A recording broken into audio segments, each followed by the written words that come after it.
17절로 24절까지의 말씀입니다. 에베소서 4장 17절로 24절까지의 말씀, 신약 313페이지입니다.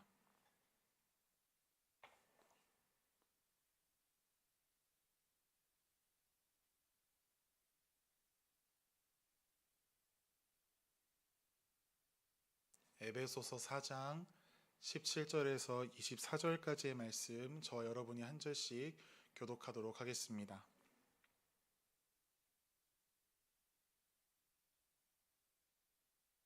넘겨주시면 감사드리겠습니다. 그러므로 내가 이것을 말하며 주 안에서 증언하노니 이제부터 너희는 이방인이 그 마음에 허망한 것으로 행한 같이 행하지 말라. 그들 가운데 있는 무지함과 그들의 마음이 굳어짐으로 말미암아 하나님의 생명에서 떠나 있도다. 그들이 감각 없는 자가 되어 자신을 방탕에 방임하여 모든 더러운 것을 욕심으로 행하되 오직 너희는 그리스도를 그같이 배우지 아니하였느니라. 진리가 예수 안에 있는 것 같이 너희가 참으로 그에게서 듣고 또한 그 안에서 가르침을 받았을진대 너희는 유혹의 욕심을 따라 썩어져가는 구습을 따르는 옛 사람을 벗어버리고 오직 너희의 심령이 새롭게 되어 하나님을 따라 의와 진리의 거룩함으로 지으심을 받은 새 사람을 입으라. 아멘. 새 사람으로 갈아 입읍시다 라는 제목으로 말씀을 나누겠습니다. 오늘도 이 저녁 하나님을 예배하는 사랑하는 성도님들을 환영하고 축복합니다. 우리 예배가 하나님 앞에 기쁨 되기를 원합니다. 땀에 쪄들은 옷을 그대로 다시 입는 것은 생각만으로도 끔찍하고 실제로도 비위생적인 일입니다. 밖에서 땀 흘리고 집에 돌아와서 잠깐 앉아서 쉬면 옷이 마릅니다. 그때 이제 땀이 식었으니까 그냥 자야겠다 하고 그대로 이불에 눕는 사람은 없습니다. 그 옷을 다음 날에도 입고 생활하고 일주일 내내 입고 생활한다. 이것은 상상만 해도 굉장히 불쾌한 일입니다. 만약 우리 주변에 그런 사람이 있으면 여러모로 힘이 듭니다. 고등학교 시절에 제 주변에 있었습니다. 체육 수업이 있는 날 체육을 하고 체육복을 이제 사용했으면 집에 가서 빨아와야 하는데 이 친구의 체육복은 항상 학교를 지키고 있었습니다. 꺼내 입을 때마다 아직 체육 수업을 시작하지도 않았는데 한 6시간 정도 체육한 냄새가 풍겨올 때마다 아찔했던 기억이 있습니다. 한번 입은 옷은 벗어서 세탁기에 넣고 새로운 옷으로 갈아입어야 합니다. 이처럼 그리스도인의 삶도 마찬가지입니다. 우리는 하나님의 주권적인 은혜로 말미암아 예수 그리스도를 통해 구원받았습니다. 죄와 허물로 죽었던 옛사람은 벗고 거룩하고 의로우신 하나님을 기쁘시게 하는 선한 일을 위하여 새 사람으로 지음받은 우리입니다. 우리의 인생이 입던 옷을 벗고 새로운 옷을 입는 것을 반복하는 것처럼 이제 예수 그리스도를 믿는 우리는 육체, 세상, 사탄이 원하는 것을 기뻐 행하던 옛 생활을 정리해야 합니다.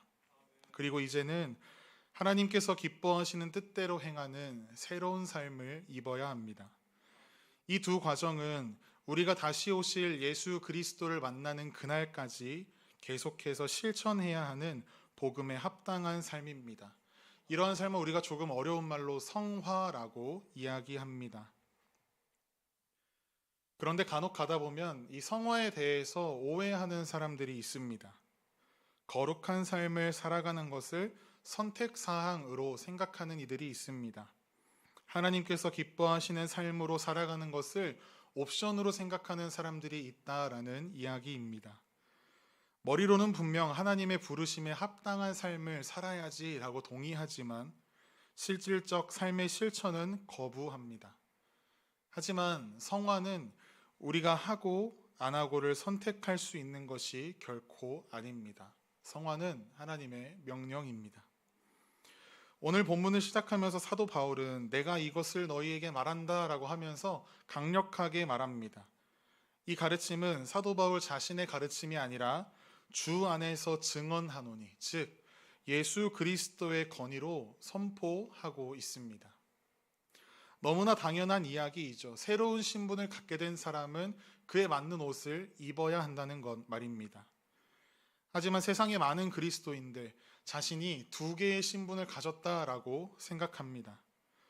로마서 7장에 이야기하고 있는, 한쪽은 하나님의 법을 즐거워하고 하나님을 기쁘시게 해야 한다라는 신분과, 반대로는 죄의 법으로 나를 사로잡고 섬기게 하는 이 두 신분을 가졌다라고 생각하는 이들이 있습니다. 우리 안에 이 두 가지의 성향이 있는 것은 사실이나 두 개의 신분이 있는 것은 결코 아닙니다. 우리는 하나님의 자녀라고 하는 단 하나의 신분을 가지고 옛 본성을 죽이면서 새로운 본성으로 갈아입어야 합니다. 그렇게 고린도후서 5장 17절은 이렇게 기록합니다. 누구든지 그리스도 안에 있으면 새로운 피조물이라, 이전 것은 지나갔으니 보라 새 것이 되었도다. 한 이야기가 있습니다. 거지 왕자 이야기라는 이야기입니다. 아들을 잃은 왕이 어느 날 길을 거닐다가 자신의 아들이랑 똑같이 생긴, 너무 비슷하게 생긴 한 아이를 보고 그 아이를 이제 뭐라고 하죠? 양자 삼아서 왕궁에 데려왔습니다. 그런데 그 아이는 거지였어요. 거지가 졸지한 순간에 왕이 되어버렸습니다. 왕궁에 들어오니 의리의리하고 대단합니다. 이 입양되어서 온 양자 삼아진 이 아이는 겉모습은 왕자이나 생각은 여전히 거지입니다. 화려한 방 안에서 화려한 옷을 입고 아주 좋은 음식을 먹으며 전혀 부족함 없는 삶을 살게 되었으나 여전히 생각이 거지에 머물러 있습니다. 때때로 왕궁을 관리하는 신하가 와서 왕자님 부족한 것이 없으십니까? 라고 물어보았습니다. 그때마다 거지가 이렇게 대답했다고 합니다. 나으리 한 푼만 주십시오. 난폭하고 잔인한 부모 밑에서 자라다가 사랑과 긍휼이 넘치는 부모에게 입양된 아이가 있다라고 생각해 보십시오. 이제 그는 누구의 자녀입니까? 난폭하고 또 선한 양쪽 부모의 자녀인가요? 그렇지 않습니다. 두 부모가 아니라 한 부모입니다. 물론 과거의 악독한 부모 밑에서 살았던 사고방식과 삶의 방식이 아직 남아있겠지만, 그래서 선한 부모 밑에 자라면서 새롭게 배워나갈 방식들과 여전히 충돌하겠지만 아이의 신분은 새로운 부모의 자녀의 신분입니다. 우리의 마음속에 옛사람의 본성도 너의 거야, 챙겨가야지, 왜 버리는 거야 라고 하는 사탄의 계략, 그 속삭임에 이제 속지 마시길 바랍니다. 우리는 오직 하나님의 자녀입니다. 하나님의 자녀로서 하나님을 기쁘시게 하기 위하여 옛날에 우리의 삶은 모두 벗어버리고 새로운 신분에 따라 사는 것은 선택이 아닌 필수입니다. 부르심을 받은 일에 합당하게 행하는 여기 모인 저와 여러분 모두가 되기를 간절히 소망합니다.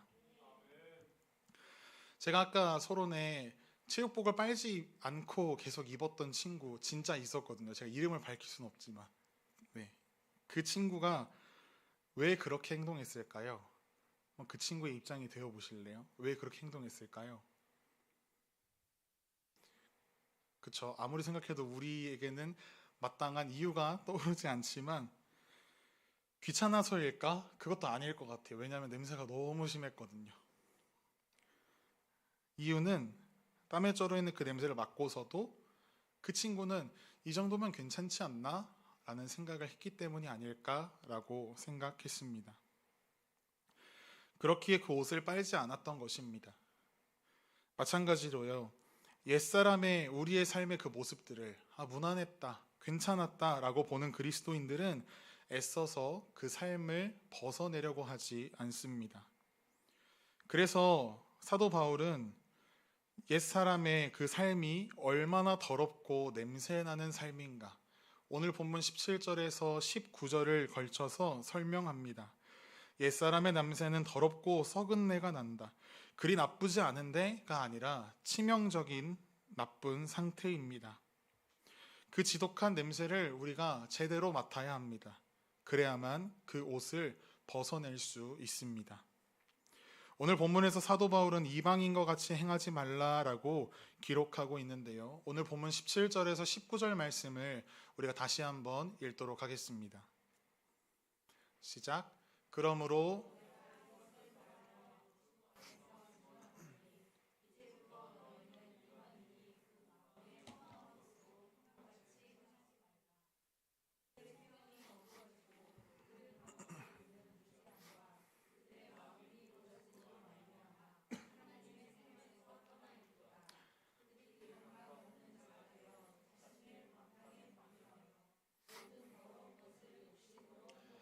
네, 여기까지요. 실제로 에베소 성도들을 둘러싼 이방인들의 삶은 사회적으로, 문화적으로, 그리고 종교적으로 굉장히 부패했습니다. 물론 에베소 교인들도 자신들이 예수 그리스도를 믿기 전에는 그 사람들과 같은 모습으로 살아왔을 것입니다. 마음에 허망한 것을 따라 살아갑니다.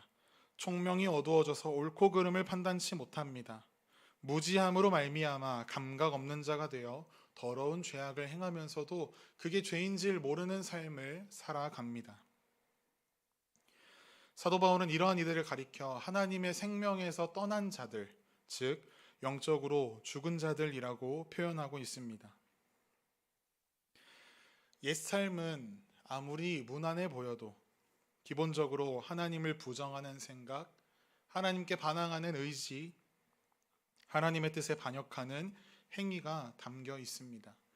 그렇기에 조금이라도 우리의 삶이 그것이 나타나면 잘라내야만 합니다. 구약시대의 이스라엘 백성에게 나병이 의심될 때 몸에 뾰루지가 나거나 점이 생기거나 털이 생기면 바로 제사장에게 달려가서 몸을 보여야만 했습니다. 그래서 제사장이 보았을 때 이거 나병 같다라고 판단이 되면 그 사람을 얼른 성 밖으로 격리시켜서 백성들이 거룩함을 유지할 수 있도록 아주 예민하고 민감하게 관리했습니다.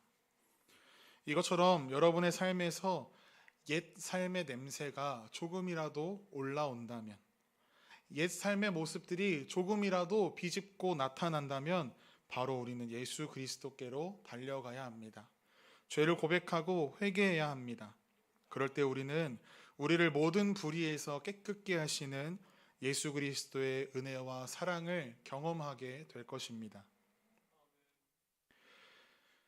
우리가 여기서 조금 더 나아가 보면요. 우리가 이 시간 같이 말씀을 전하고 듣고 이 내용들을 서로 나눌 때 끄덕입니다. 그 이야기는 오늘 우리가 이 이야기 처음 듣지 않는다라는 것입니다. 우리는 모두 충분히 다 알고 있습니다. 오늘 본문에도 오직 너희는 그리스도를 그같이 배우지 아니하였느니라. 17절부터 19절 우리가 읽은 본문에 옛사람에 대한 설명을 쭉 나열하면서 20절에 팩트 폭력이라고 하죠. 사도 바울이 일침을 가합니다. 너희 다 알고 있잖아. 21절 말씀에서도 진리가 예수 안에 있는 것 같이 너희가 참으로 그에게서 듣고 또한 그 안에서 가르침을 받았을진데 분명히 너희 배워서 알고 있을 텐데 라고 사도 바울은 이야기합니다. 그리고 다시 한번 권면합니다. 오늘 본문 22절로 24절까지의 말씀을 함께 읽도록 하겠습니다. 시작.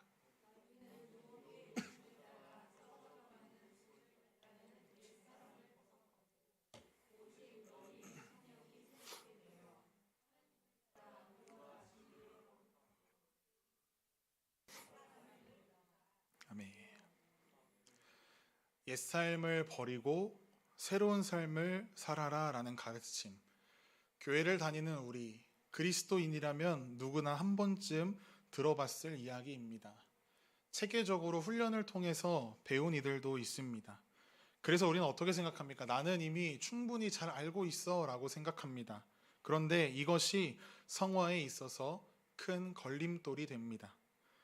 옷을 갈아입어야 한다라는 사실을 아는 것과 실제로 옷을 갈아입는 행동을 하는 것에는 큰 차이가 있습니다. 우리가 방금 읽은 본문에 정말 깊고 놀라우신 하나님의 뜻이 담겨 있습니다. 사도 바울은 우리가 그것을 아는 것을 넘어서 실제로 행하는 데까지 나아가야 한다. 그 행위에 더 무게를 두고 있습니다. 23절에 우리가 어떻게 그렇게 할 수 있을까에 대한 비결이 등장하고 있는데요. 그것은 바로 새롭게 되다라는 표현입니다. 수동태죠. 우리가 새롭게 하는 것이 아니라 우리의 삶을 도우시는 성령 하나님께서 우리의 심령을 새롭게 하신다는 것입니다. 로마서 12장 2절에 비슷한 말씀이 있습니다. 너희는 이 세대를 본받지 말고 오직 마음을 새롭게 함으로 변화를 받아. 이 말씀들이 지적하는 마음은 우리가 이야기하는 이 마음, 지성이 전부가 아닙니다. 우리의 생각, 계획, 판단, 선택, 의지 등등 우리의 삶에 나타나는 행위와 행동을 관장하는 모든 인격을 가리킵니다. 마음을 새롭게 함으로 변화를 받아라 라는 말의 속에는 너희의 생각이 바뀌어야 한다. 너희의 의지가 바뀌어야 한다. 원하는 것이 달라져야만 한다 라는 이야기가 담겨 있습니다. 이 일을 성령 하나님께서 하신다라고 오늘 사도 바울은 기록하고 있습니다. 그렇다면 우리가 할 일은 무엇일까요? 우리는 그냥 가만히 있으면 될까요? 그렇지 않습니다. 우리가 해야 하는 일이 있습니다.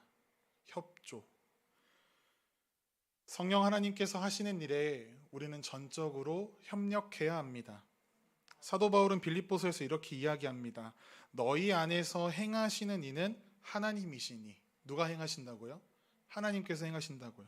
그런데 자기의 기쁘신 뜻을 위하여 너희에게 소원을 두고 행하게 하시나니. 그리고 이 말씀 전에 이렇게 기록합니다. 그러므로 나의 사랑하는 자들아 항상 복종하여 두렵고 떨림으로 너희의 구원을 이루라. 우리는 하나님께서 우리에게 허락하신 은혜의 방편들, 예배, 말씀, 기도, 성도의 교제, 섬김 등등을 통해서 성령 하나님께서 우리의 심령을 새롭게 하시는 일에 적극적으로 협조해야 합니다. 그렇게 신학자 존 스토트가 이렇게 이야기합니다. 하나님이 그리스도 안에서 그분 자신의 형상을 따라 우리를 재창조하실 때 우리는 그분이 하시는 일에 전적으로 협력한다. 옛사람의 옷을 벗어버리는 것은 영적 전쟁입니다. 새 사람의 옷을 입는 것 영적 전쟁입니다. 결코 만만하거나 쉬운 일이 아닙니다. 사탄은 끝까지 여러분의 성화를 방해할 것입니다. 십자가의 은혜가 값싸고 초라한 은혜가 되도록 최선을 다할 것입니다. 하지만 우리가 기억할 것은 그 공격이 우리에게 다가올 때마다 성령 하나님께서 말할 수 없는 탄식으로 우리를 위하여 친히 간구하시며 우리가 예수 그리스도의 형상을 닮아갈 수 있도록 계속해서 우리의 마음을 새롭게 하고 계시다라는 사실에 집중하면 됩니다. 사탄이 적극적인 것처럼 우리는 거기에 마음 뺏기지 않고 성령 하나님께서 우리 안에 하시는 일에 적극적이면 됩니다. 요한계시록 7장에 보면 구원받은 무리가 하나님 앞 예수 그리스도께 어린 양께 찬송과 영광을 돌리는 장면이 기록되고 있습니다. 그런데 보니까 그들이 흰 옷을 입고 있습니다. 그래서 장로 한 명이 나와서 너희 흰 옷 입은 자들 어디서 나왔느냐? 어떻게 흰 옷을 입고 있느냐? 묻습니다. 이에 어떻게 기록되어 있냐면요. 어린 양의 피에 그 옷을 씻어 희게 하였느니라 라고 기록되어 있습니다. 우리의 옛사람, 썩은 냄새나는 내 삶을 거룩하고 의롭게 만들기 위하여 우리 주 예수 그리스도께서 보혈을 흘리셨습니다. 사랑하는 성도 여러분, 그럼에도 불구하고 옛사람을 버리고 새 사람을 입는 것이 선택이라고 우리가 주장할 수 있겠습니까? 옛삶을 그대로 입는 것이 큰 문제가 아니다라고 생각하는 것이 과연 옳은 일입니까? 충분히 알고 있다고 자만하면서 실제로는 날마다 심령을 변화시키는 성령 하나님의 역사에 무관심으로 살아가는 것이 과연 합당한 일입니까? 결코 그렇지 않으며 절대 그래서는 안 됩니다. 예수 그리스도의 십자가를 생각하면 우리는 옛사람의 옷을 그대로 입고 있을 수 없습니다. 예수 그리스도께서 우리 죄 때문에 흘리신 보혈을 생각하면 우리는 그 죄의 옷을 입고 살 수가 없습니다. 이제 그 예수 그리스도의 십자가의 은혜를 믿음으로 고백하여 하나님의 자녀가 된 우리, 그래서 부활의 소망을 약속받은 우리는 이전의 삶과 동일하게 살아갈 수 없습니다. 예수 그리스도께서 우리에게 새롭게 입히시기 위하여 희생하신 그 사랑을 생각할 때 우리는 옛사람을 벗고 새 사람의 옷을 입고 나아갈 수 있습니다. 이 믿음의 결단이 오늘로부터 다시 시작되는 우리의 믿음의 여정 가운데 하나님께서 기뻐하시는 수많은 그 신앙의 열매들로 나타나여지기를 간절히 소망합니다.